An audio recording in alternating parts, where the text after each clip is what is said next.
Hey everyone, Justin from Adventures Away, and today I am sharing my recent experience sailing on MSC Cruises for the first time.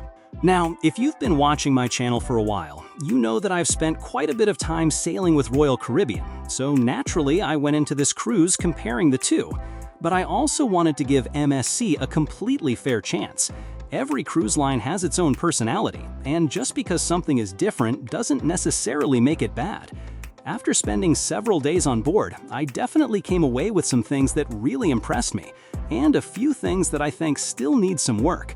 So today, I'm going to break down the pros, the cons, and whether I think MSC Cruises is worth your money. Let's start with what I thought MSC absolutely nailed.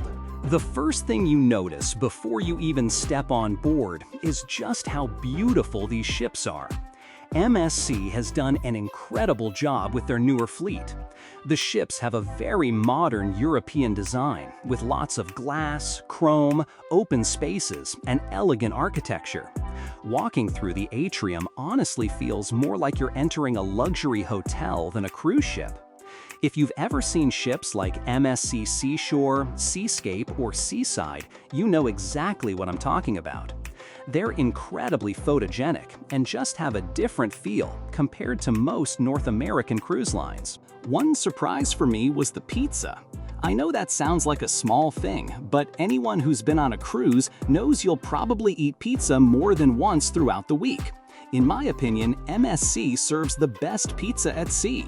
I actually preferred it over Royal Caribbean's Sorrento's pizza. The crust had that authentic Italian flavor, the sauce tasted fresh, and it was consistently good every time I grabbed a slice. Considering MSC is an Italian cruise line, I guess I shouldn't have been surprised. Another feature I really appreciated was having two buffets on the Seaside class ships.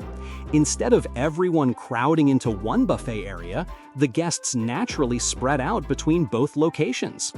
Even during busy breakfast and lunch times, it never felt quite as packed as I've experienced on other cruise lines.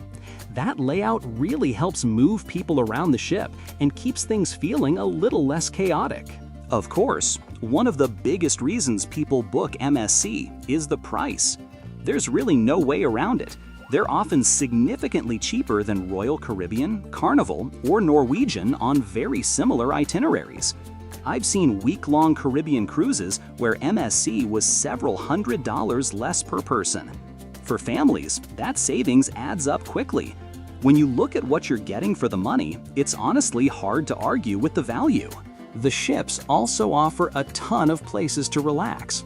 Whether you want to grab a drink, sit by the pool, find a quiet lounge, or just enjoy the ocean views, there are plenty of seating areas throughout the ship. I never really felt like I couldn't find somewhere to sit and unwind. Speaking of families, I do think MSC deserves credit here as well. While my kids didn't actually use the kids club during this sailing, we did stop by while registering them. The staff had activities scheduled throughout the day, different rooms based on age groups, games, crafts, and organized events.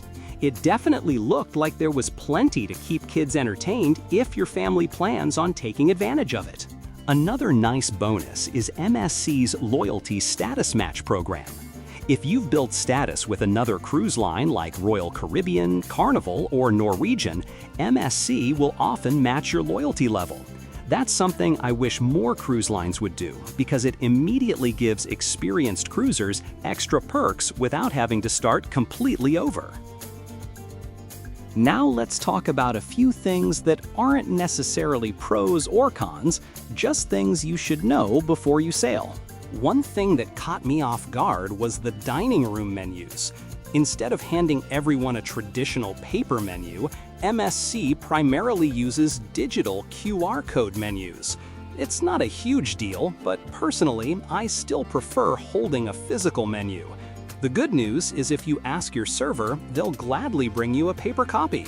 Another thing you'll notice is the public announcement system. It's loud, really loud in some areas of the ship. And because announcements are made in multiple languages, they tend to last quite a bit longer than what many American cruisers may be used to. It's understandable, considering MSC serves guests from all over the world, But after hearing several announcements back to back, it does become noticeable. I also noticed what I would call a lack of attention to detail in some areas. Nothing that completely ruined the vacation, but little things started adding up throughout the cruise. We noticed stained bed linens during our stay, and there were certain public areas that simply didn't seem as clean as I expected. On Royal Caribbean, I constantly saw crew members cleaning railings, elevators, glass, and public spaces. On MSC, I didn't notice that same level of continuous upkeep. Again, nothing terrible, but enough that it stood out. Now, unfortunately, let's move into the cons. The biggest surprise, and honestly the one that shocked me the most, was seeing flies on board. I've cruised multiple cruise lines over the years, and this is honestly the first ship where I actually noticed flies in some public dining areas. It wasn't an infestation by any means, but it definitely wasn't something I expected to see on board a modern cruise ship. Breakfast also left a lot to be desired. On the second morning in the main dining room, service was incredibly slow. We waited much longer than expected, and despite multiple opportunities, we never even received water. That may sound minor, but when you're sitting there waiting for breakfast and can't even get a drink, it's frustrating. Overall, breakfast just felt disorganized. Servers seemed overwhelmed, food took longer than expected, and the experience simply didn't flow as smoothly as I've experienced on other cruise lines. It wasn't every meal during the cruise, but breakfast definitely seemed to struggle the most. Entertainment was another mixed experience. The shows themselves were enjoyable, but the theater is relatively small for the number of passengers on board. That means you'll need to reserve your seats ahead of time using the app. If you wait until showtime, there's a good chance you won't get in. It's not the end of the world, but it's definitely something first-time MSC cruisers need to know before sailing. As a parent, I also noticed there weren't any life jackets available for younger children around the main pools. On other cruise lines, I've become accustomed to seeing complimentary children's life jackets readily available near the pool deck. Not seeing those on MSC was something that stood out to me. Another surprisingly small issue became more annoying throughout the week: trash cans. They were actually pretty difficult to find throughout many of the common areas.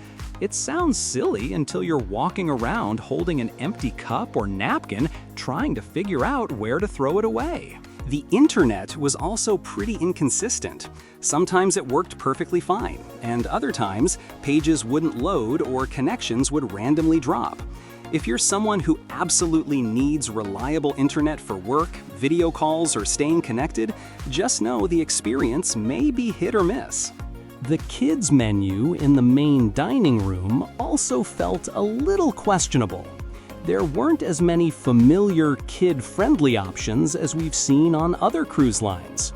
If you have picky eaters, that's definitely something to keep in mind before booking. Now, after all of that, would I sail MSC again? Honestly, yes. Even with the negatives I experienced, I still think MSC offers tremendous value for the price. You're getting beautiful, modern ships, excellent pizza, plenty of places to relax, family-friendly activities, multiple itinerary options thanks to their growing fleet, and often some of the lowest cruise prices in the industry. That said, I do think MSC could improve its consistency. Better attention to cleanliness, more organized breakfast service, stronger internet, and a little more focus on the overall guest experience would go a long way. None of these issues ruined our vacation, but together, they made it clear why many people still rank Royal Caribbean slightly higher when it comes to the overall onboard experience. So, who do I think MSC is perfect for? If you're a budget-conscious traveler looking to maximize your vacation dollars, I think MSC is an excellent choice. families who want to cruise without spending a fortune, first-time cruisers looking to try cruising, and travelers who care more about beautiful ships and destinations than every little onboard detail will probably have a fantastic time.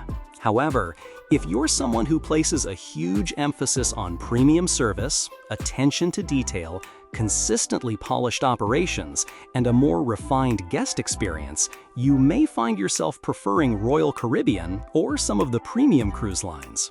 At the end of the day, MSC gave us a fun vacation, and I'm glad we finally had the opportunity to experience it for ourselves. Would I choose Royal Caribbean if the prices were close? Personally, yes.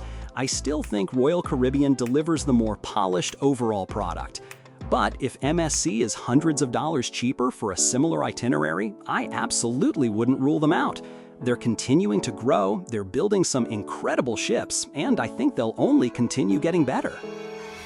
If you've sailed MSC before, let me know in the comments what your experience was like. Did you agree with my pros and cons, or was your experience completely different? I'd love to hear your thoughts. If you enjoyed today's video, don't forget to hit that like button, subscribe for more cruise content, and as always, thanks for watching, and I'll see you in the next adventure.